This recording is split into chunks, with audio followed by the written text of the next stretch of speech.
mohon waktunya untuk sedikit menambah wawasan saya Pak tentang apa yang sudah saya pelajari di materi guru penggerak, terutama di modul 3 ini tentang pemimpin pembelajaran dalam pengembangan sekolah, kemudian pengambilan keputusan berbasis nilai-nilai kebajikan sebagai pemimpin Bapak.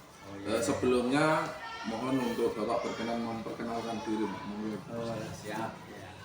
Nama saya Supriyanto. Saya adalah Kepala SD Negeri 1 Bapak Tulung ini. Dan saya berada di Bapak Tulung sejak tahun 2019. Monggo. Ya, selanjutnya Bapak ini langsung saja ke materi Bapak. Untuk materi saya ini tentang dilema etika Bapak. Pastinya di sekolah ini pernah hal-hal seperti itu, masalah-masalah seperti itu pastinya pernah Bapak hadapi dan pernah menyelesaikan. Selama ini bagaimana Bapak dapat mengidentifikasi kasus-kasus yang merupakan dilema etika atau rujukan moral di sekolah ini Pak? Oh ya, dilema etika itu kan benar melawan benar. Nah, betul. Nah itu kan sesuatu yang baik juga melawan yang baik. Nah itu kita juga harus mengambil keputusan itu. Misalnya ada satu kasus yang baik itu, yang baik, kemudian kita juga harus mengambil keputusan. Maka ini harus kita telaah satu persatu kasusnya itu apa, kita lihat secara detail, kemudian nanti apa yang perlu kita langkah-langkah yang perlu kita laksanakan, kita ambil. Mungkin bisa memberikan contoh itu salah satu kasus apa yang pernah dialami tentang dilema etika itu. Oh, contoh kasus yang ini baru saja ini ada kasus juga kasus dilema etika. Misalnya kemarin kan SD kami, SD Negeri 1 Bapak Tulung ini mengirimkan siswa untuk maju lomba pesta siaga yang dilaksanakan di Gilis. Kemudian dari Bapak Ibu guru sudah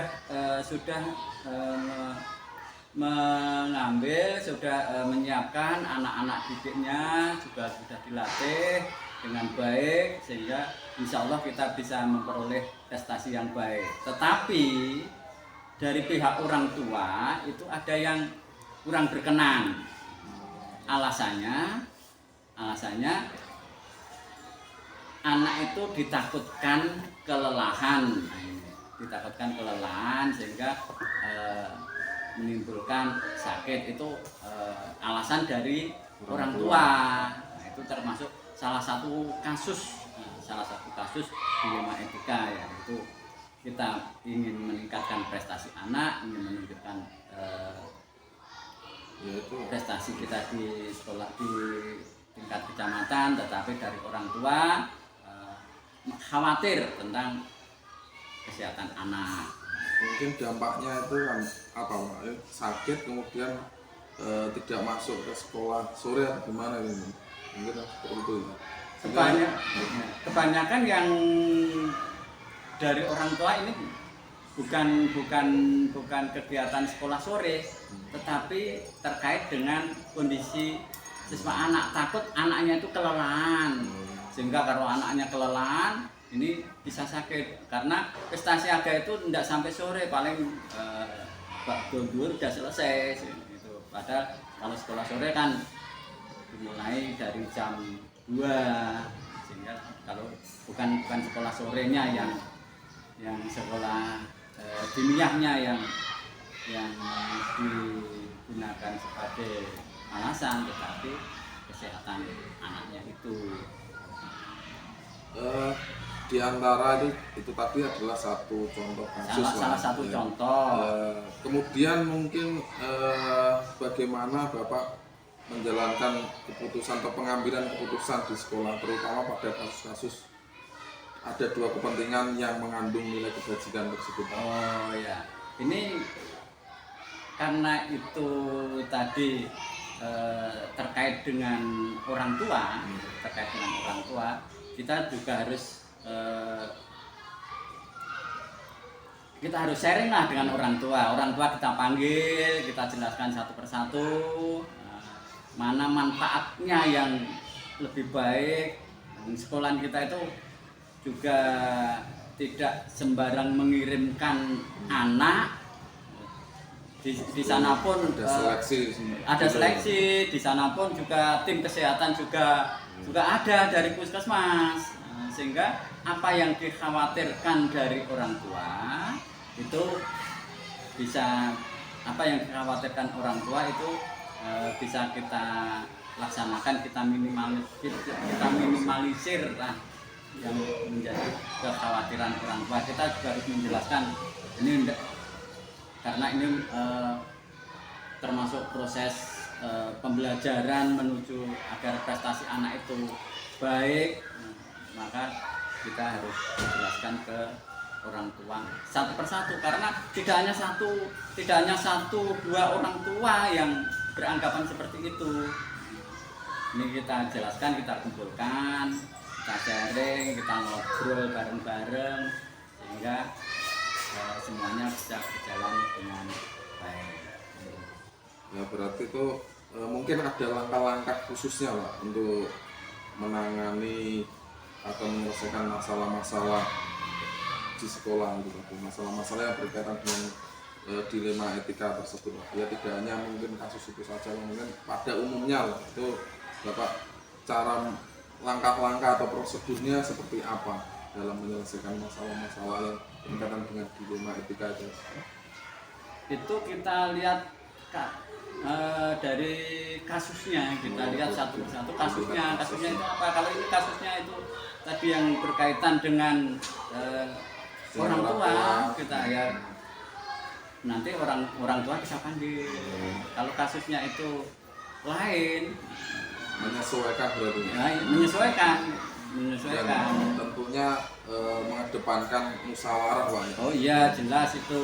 Semuanya kita beri pengertian lah. Kita beri pengertian agar tahu.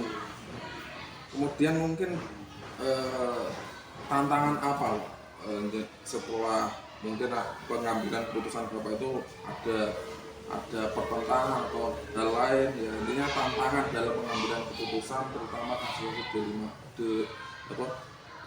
kasus dilema etika tersebut.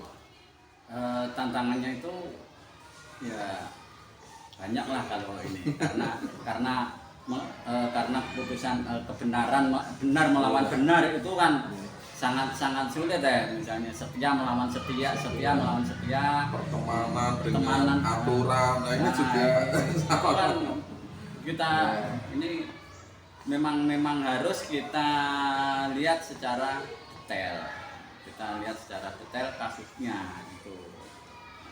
Tapi mungkin kan ada pertimbangan nanti itu dengan hasil akhirnya Pak. Pasti akan mempertimbangkan ini dampaknya seperti apa kan, seperti itu. Itu yang menjadi tujuan utama, hasil akhir. Nah, itu yang menjadi tujuan utama. Yang penting tujuan akhirnya kita kan ini proses pembelajaran bagi anak, sehingga nanti hasil akhirnya anak outputnya setelah lulus dari SD Negeri 1 Bapak Bulun ini, outputnya anak bisa lebih baik lagi, bisa bermasyarakat dengan baik, kemudian pendidikan yang juga lebih baik dan lain sebagainya. Kembali mungkin kasus tadi untuk anak-anak tersebut, itu langkah awalnya tadi yang mungkin Bapak memanggil orang tua kemudian dekati. Mungkin apa harapan Bapak terhadap orang tua tersebut? Harapan ya, saya berharap ini kita memang harus selalu bekerja sama dengan orang tua, karena ini pendidikan itu, suksesnya pendidikan itu tidak hanya tergantung dari sekolah. Ya, karena penunjang proses pembelajaran itu kan dari pihak sekolah, kemudian dari siswanya, juga dari orang tua. Sehingga ini ketiga-tiganya ini harus beriringan, berjalan dengan bersamaan. Orang tua mendukung, siswanya juga mendukung, kemudian dari sekolah juga mendukung, dan ini akan menghasilkan output yang sangat baik. Ya. Baik Pak. Kemudian ini kembali ke itu Pak ya.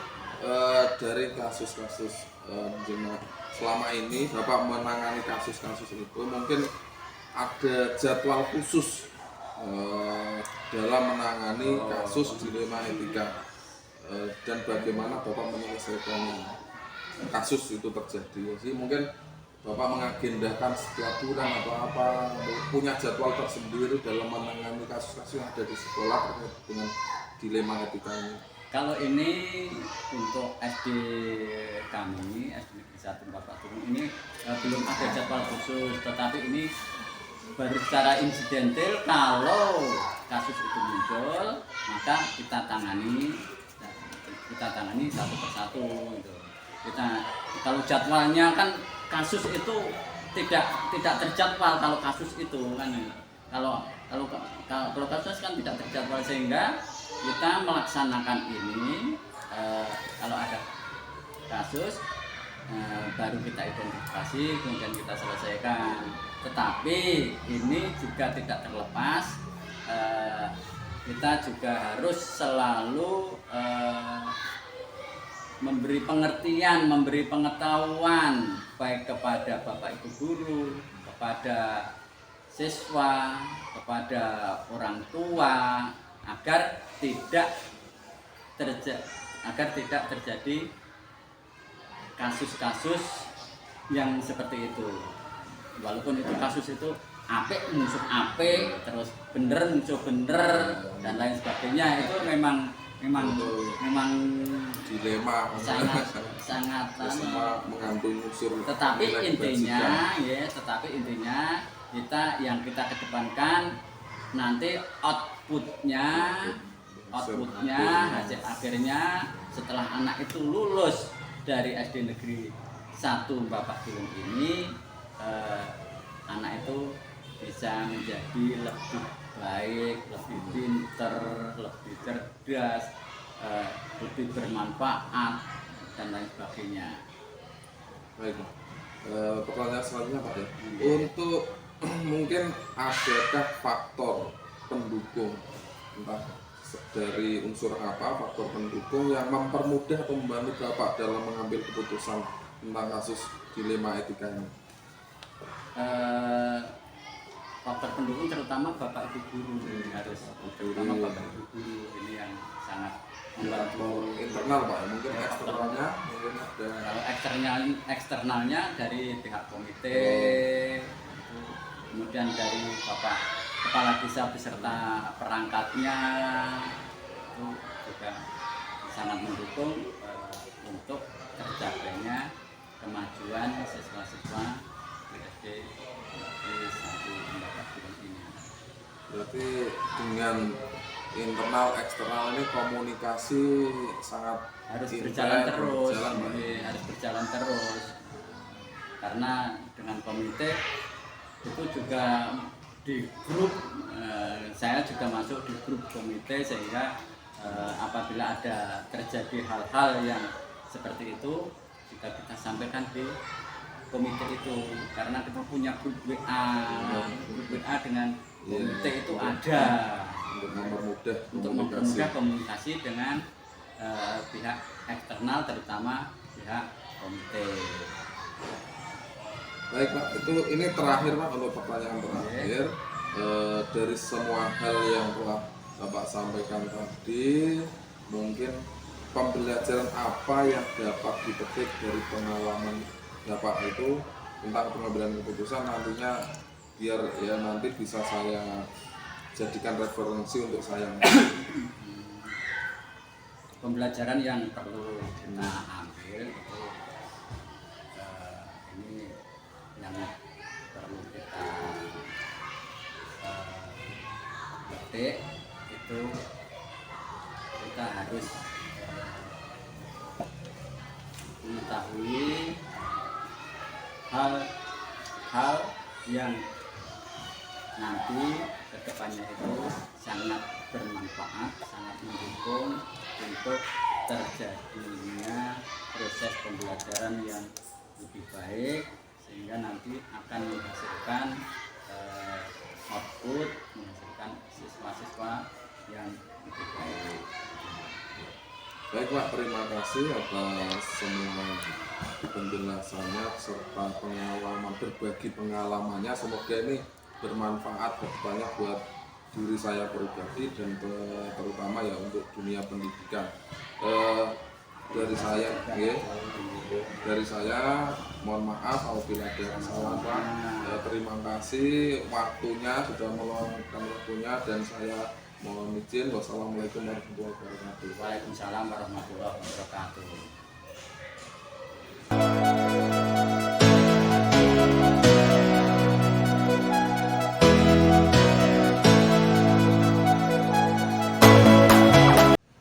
Assalamualaikum warahmatullahi wabarakatuh. Ibu selamat siang. Waalaikumsalam warahmatullahi wabarakatuh. Selamat siang kembali.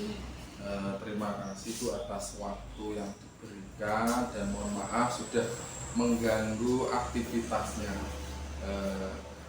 Saya Bu Rohim dari CGP Angkatan 6 Kabupaten Rembang,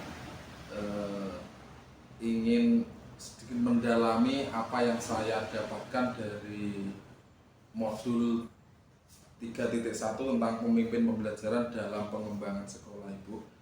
Sebelumnya itu mohon Ibu untuk berkenan memperkenalkan diri. Nama saya Yuliati, saya kepala sekolah di SDN Tempera. Kebetulan SDN Tempera ini juga menjadi sekolah penggerak angkatan kedua. Sudah berapa lama Bu? Sekolah penggerak ini baru berjalan mau 2 semester. Dari sekolah penggerak itu tadi, makanya saya sendiri melihat mungkin pengalaman yang Ibu dapatkan cukup banyak dalam mengambil keputusan untuk kemajuan sekolah tersebut.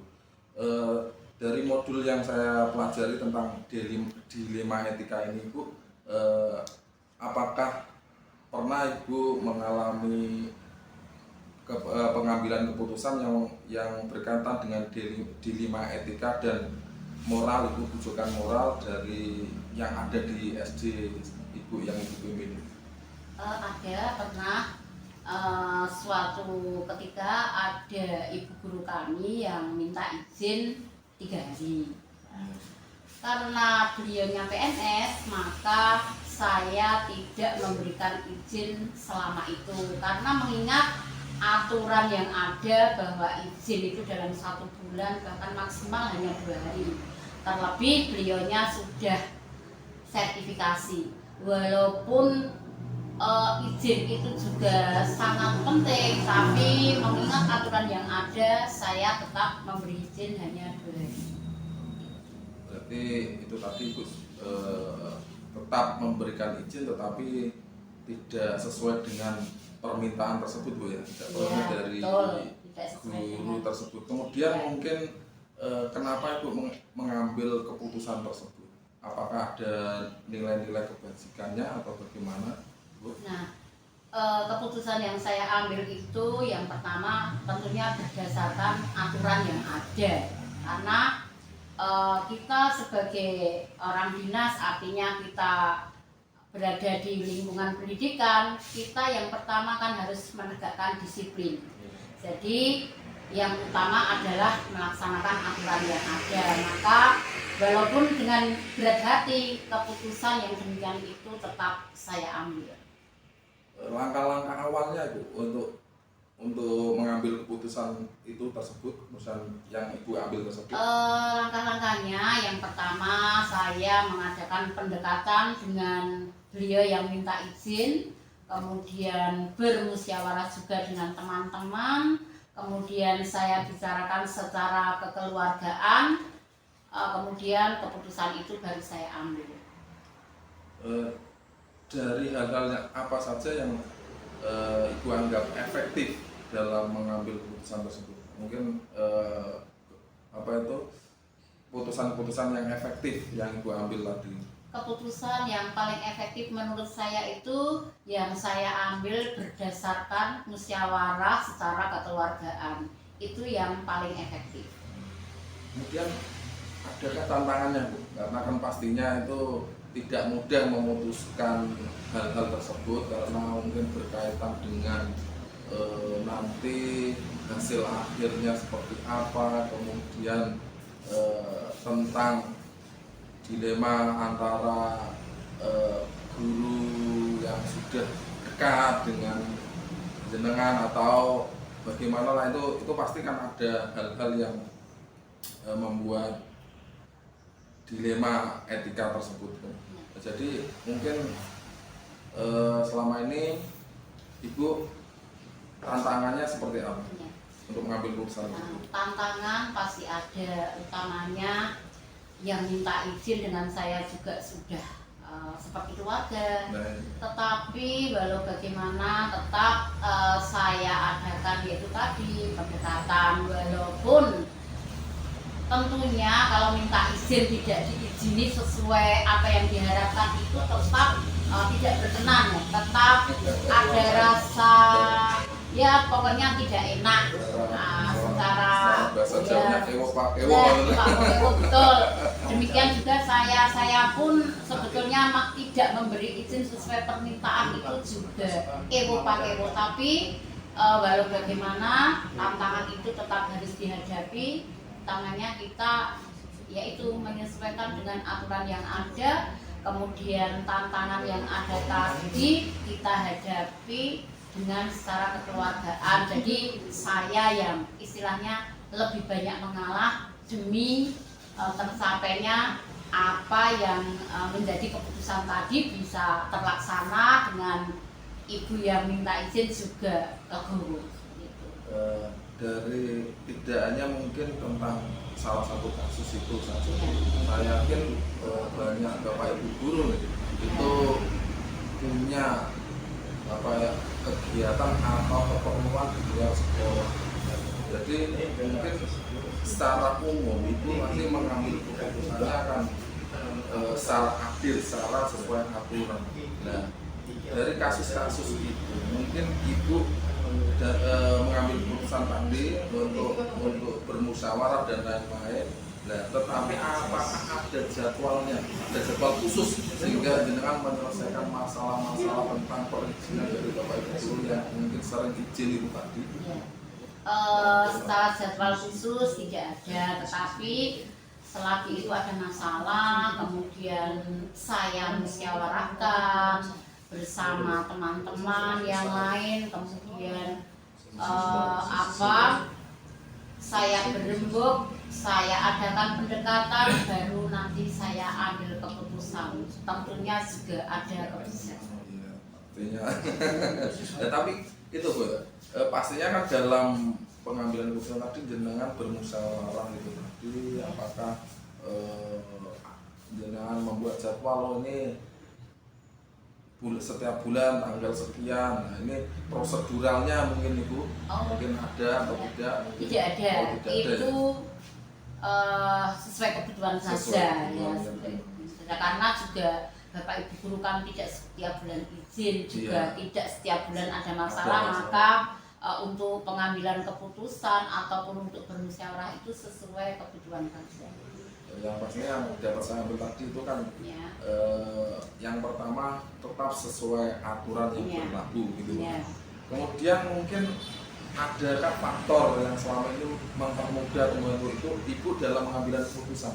Faktor yang mempermudah itu yang tadi saya ambil berdasarkan musyawarah dan kekeluargaan tadi, sehingga seberat apapun keputusan itu, baik yang memutuskan maupun yang menerima, kalau itu sudah kita musyawarahkan, kita sepakati secara kekeluargaan, akhirnya kedua belah pihak kan bisa menerima keputusan tersebut. Jadi saya selaku pengambil keputusan dan Bapak Ibu guru yang saya apa istilahnya menerima keputusan tersebut itu bisa menerima.